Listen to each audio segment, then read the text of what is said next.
মুমিন ওই ব্যক্তিকে বলেন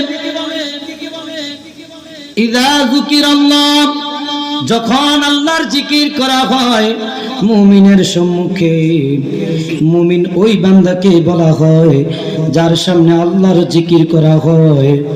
ওয়াজিলাত কুলুবুহুম, যেই ব্যক্তির সামনে আল্লাহর জিকির করলে তার অন্তরটা আল্লাহর ভয়ে থরথর করে কেঁপে ওঠে, কম্পন শুরু হয়ে যায়, ওই ব্যক্তি হচ্ছে আল্লাহর দরবারে মুমিন। জোরে বলুন সুবহানাল্লাহ।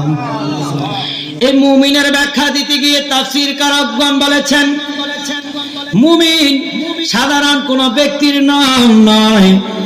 আশাদুন নাস বালাউল আম্বিয়া, আল্লাহ রাব্বুল আলামিন এই পৃথিবীর জমিনে সবচেয়ে বেশি, আশাদুন শব্দটা গ্রামাটিক্যালের ভাষায় সবচেয়ে বেশি, অধিকতর, অনেক বেশি বোঝানোর জন্য আশাদুন শব্দটা ব্যবহার হয়। আমার নবী বলে আশাদুন নাস, মানুষের মধ্যে বালাউল আম্বিয়া। আপনি মনে করেন আপনি বিপদে পড়েছেন, আমরা তো অনেক সময় হাসতে হাসতে এমন কথা বলে ফেলি।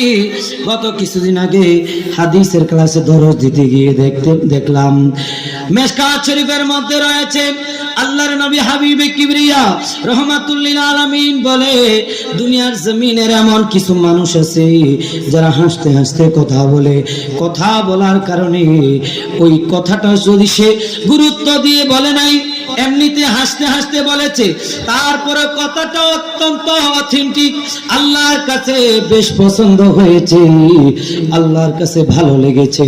আমার আল্লাহ রাব্বুল আলামিন তার এই হাসতে হাসতে কথাটা বলার কারণে আল্লাহর কাছে ভালো লেগেছে, আল্লাহ রাব্বুল আলামিনের অত্যধিক পছন্দ হয়েছে।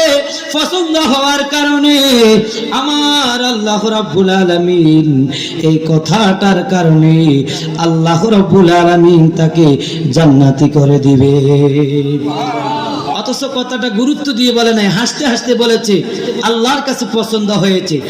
আবার নবী বলেন আল্লাহর এমন কিছু বান্দা এই দুনিয়ার জমিনে আছে যে বান্দারা হাসতে হাসতে কথা বলে, গুরুত্বের সহিত বলে না, অত্যাধিক গুরুত্বের সহিত বলে না, এমনিতেই বলেছে, দুষ্টামির চলে, মস্কারার চলে বলেছে, কিন্তু আল্লাহ রাব্বুল আলামিনের অসন্তুষ্টিমূলক কথাটা হয়ে গিয়েছে।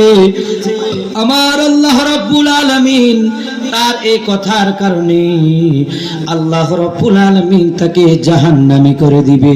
জোরে বলুন নাউজুবিল্লাহ। এমনই আমাদের সমাজে মানুষ কথা বলে যে আল্লাহ রাব্বুল আলামিন শুধু আমাকেই দেখে, আমি গরিব বলে আমাদের ঘরের পরিবারে শুধু আল্লাহ অসুস্থতা বাড়িয়ে দেয়, দিনের পর দিন অসুস্থতা দেয়, এক বিপদ না কাটতেই আল্লাহ আরেক বিপদ দিয়ে দেয়। আল্লাহ আমাকে ছাড়া আর কাউকে মনে হয় চোখে দেখে না। জোরে বলুন নাউজুবিল্লাহ। অথচ আল্লাহ রাব্বুল আলামিন আশাদুন নাস বালাউল আম্বিয়া সুম্মা সালিহুন, আল্লাহ রাব্বুল আলামিন যাদেরকে বেশি ভালোবাসে, আল্লাহর আউলিয়া কেরামকে আমার আল্লাহ রাব্বুল আলামিন বিপদ আপদ দেয়, মুশকিলাত মুসিবত দেয়।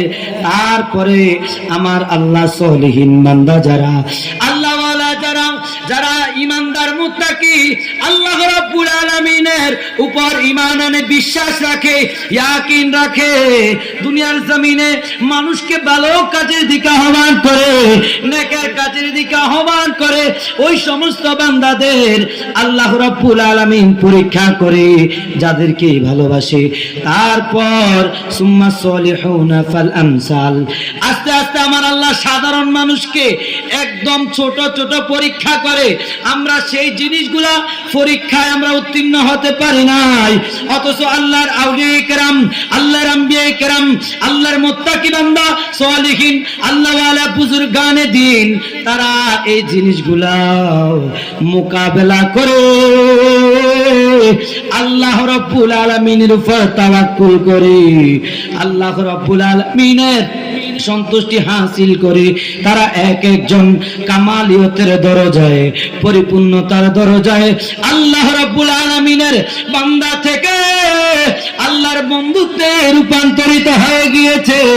ইখতাসাহুম বিহাওয়াইজিন নাস, যখন আল্লাহ রাব্বুল আলামিন দুনিয়ার কোন মানুষকে ভালোবেসে ফেলে, দুনিয়ার মানুষকে মহব্বত করে ফেলে, তখন ওই বান্দার কাছে আল্লাহ রাব্বুল আলামিন হাওয়াইজুন নাস, মানুষ যখন কোনো কিছু চায় খানেকা শরীফের আল্লাহর আউলিয়া কেরামের কাছে যায়, শাহপুর দরবার শরীফ যায়, আলীগঞ্জে যায়, মাদ্দাখা রহমতুল্লাহি আলাইহির মাজারে যায়, এবং জাররা যায়, এবং বাংলার আনাচে কানাচে বিভিন্ন খানকা শরীফে যখন যায়, ওই আল্লাহর ওলিদের কাছে যখন কোনো কিছু চায়, হাওয়াইজুন নাস, মানুষগুলা যখন কোনো কিছু চায়, তাদের প্রয়োজন মেটানোর জন্য যায়, আমার আল্লাহ রাব্বুল আলামিন, আল্লাহ রাব্বুল আলামিনের ওই আউলিয়া কেরামের মাধ্যমে আল্লাহ রাব্বুল আলামিন সাধারণ মানুষগুলাকে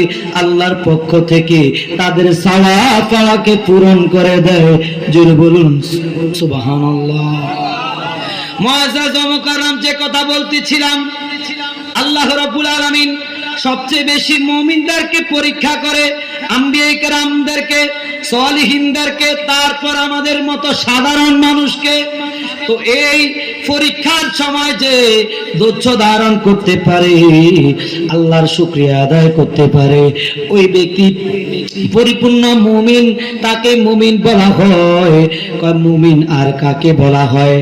কয় যখন মুমিনের সামনে আল্লাহর কুরআনুল কারীমের অক্ষরগুলো উচ্চারণ করা হয়, আল্লাহর জিকির করা হয়।